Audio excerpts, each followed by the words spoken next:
Morning, guys.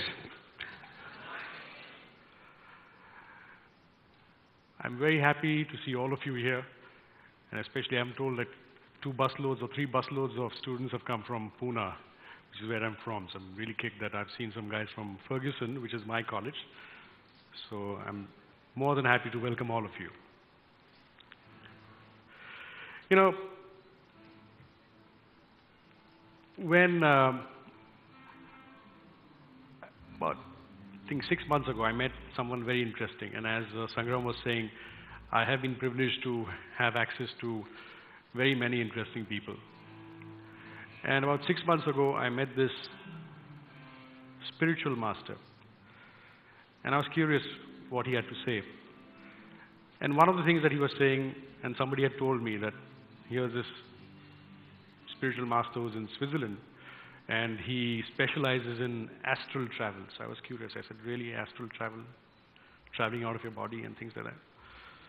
So I met him, and we got chatting, and he had lots of wise things to say. But what interested me most was he said, you know what, you don't need this astral travel at this point in time or whatever. The dream that every man has, or mankind has, besides going to the moon and having all these lofty dreams, one of the dreams is being able to actually travel in time. And he said, you can travel in time, in today's time. So I said, really, how? So that's where he started telling me a story that in today's time, you can go to remote parts of the world, whether it's in India, and you can see a village where you feel that these people are living maybe 100 years behind time. You can go to maybe South America and certain parts, and you can actually feel as these guys are living maybe 3,000 years behind in time. You can go ahead in time. You can go to the US. You can go to any developed country, the Silicon Lab or the MITs or NASA, and suddenly you feel that, you know, these guys are probably 50 years ahead of time. Within our own state or wherever, you have all these new auto hubs coming in, you have these robotics, engineering. I remember 10 years ago, or I think maybe 15 years ago, I was at the MIT lab and I was with Microsoft visiting their research lab. And they showed us this table on which, you know, you could move things. And we were fascinated. We said, my God, what is this? They said, any screen can be a computer. And 10 years later, you had this iPad, the iPod. It became a reality. The point is that when you look at progress and you say that, look, China is maybe 20 years ahead of time relative to India, or the US is, parts of US are ahead of time in terms of maybe 50 years or 60 years. It's all relative to time that you are present in. If you're in the villages and you don't have access to the digital world, you can be, might as well living 50 years behind time. So what does all this mean? The point is that we have to catch up to this developed world. We have to ensure that if we are progressing, we need to be present in the right time. The point is, it took me 20 years to reach a stage that I have reached today. I was in college, and I had ideas. But when I was in the first year, when I came up with this idea that I wanted to organize this huge festival, I used to play the drums. I love the drums. And we wanted to have this rock band, and we wanted to play and do things. And I went to my principal, and he said, no, no, no, no, no. You can't do that. Not because he wasn't fond of music. He just didn't understand the concept. I had other ideas. I wanted to organize an industrial exhibition and things like that. But I was in the first year, so I was told by my seniors that, no, no, no, you know, you can't do this. So I waited second year, third year, and finally when I was in my final year in engineering, that's when I could realize my dream, and we launched one of the most successful events in my college, made a huge sum of profit for my college, and I realized that, you know, 4 years, I just had to wait because I was a junior, I was not a senior. So when people told you that you can't do this because you're young, it's something that we all have been living through, no matter which generation you're from. When I started my business, I was always told, no, you can't do this. So I said, good luck, I got this idea. I actually took 10,000 rupees from my father and I moved out of my home. So when I moved out of my home, the reason I did it was because I didn't want to use any of my family contacts or my father's resources or whatever. So I moved out. I had this friend of mine from school. He was a very huge Sardarji, and his father was a teacher in the NDA. And he said, look, don't join Abhijit, because if you guys fail, this guy can go back to his father. What are you going to do? Get a job in that time, Patheja Forgings. But we both were crazy enough. We said, no, failure is not an option. Let's start our business. And we started from his own study, from his own bedroom. And I took my study table from my room and I went there. And since then, from absolute scratch, we started and we built a business together. And by 28, we had shitloads of money. We made money, we lost money also, but that's not a story that I'm going to tell you. The point is that it took me the age of 33 to enter into an organization called Young Presidents Organization, YPO.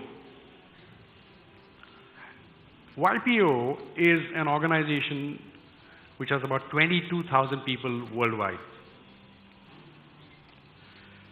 And together, only 22,000 people on this planet translate to $6 trillion.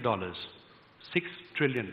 We, if we were a country, just the 22,000 of us, we would be the third largest country in the world after US and China. So who are these members? So from India, you have Mukesh Ambani, you have Azim Premji, you have Anand Mahindra. All these guys are members. There are about 600-800 of us. How many of you had heard about YPO? Raise your hands. Not a single. It's a very, very low-key, almost kind of a secretive organization. And these 22,000 people have access to almost anything and everything. So the founder of BlackBerry, for example, is a YPO member. We join YPO anywhere from 30 years and plus, or maybe sometimes very exceptionally, probably even at the age of 25 or 26. If your father happens to be somebody really multi-billionaire and you've probably inherited one of his companies, or you've actually set something of that scale. And what this organization did was it gave me phenomenal access to all sorts of people. You need access, you need opportunities. If you have an idea, you need to go and share it to the right people. And you need this access in a way which is palatable, which means if I'm starting out of college and I need an idea which is a small idea, I need angel investment. I can't go to a private equity firm, or I can't go to a multi-billion-dollar private equity fund. I need the right access. And that's what YPO provides for you. The right access at the right time. And then there are YPO kids.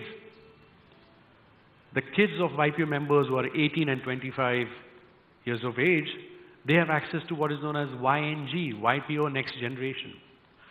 So you have this circle of people and their families where their wives and the kids have access to phenomenal resources and knowledge and talent. And we learned a lot from there. There's education, there's networking. Pretty much, if I want to meet, like I said, one day I want to meet President Clinton. And I had access to him. I was with him. You think of a name and you have access.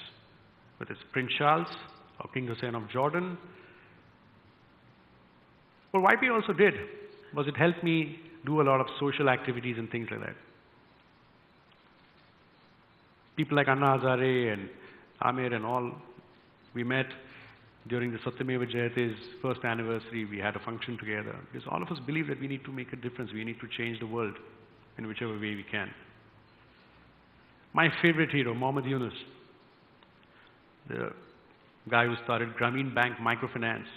Wonderful man. Many, many such people one had access to from different walks of life. Oprah Winfrey, Magic Johnson, Harrison Ford, Jerry Weintraub. I remember once Jerry Weintraub, the guy who made Ocean's 12, Ocean's 13. So, you know, we were with him. And somebody asked him, how, you know, what's your secret of your success and all that stuff? And he said, you know what? When somebody says no to me, I hear maybe. It got me thinking. I used that formula when I was in college very, very effectively. For obvious reasons. If you want something, you want to chase something, you hear a no, it's a maybe. Makes life very interesting. The point is, I still had to be 33 to get access to something like this.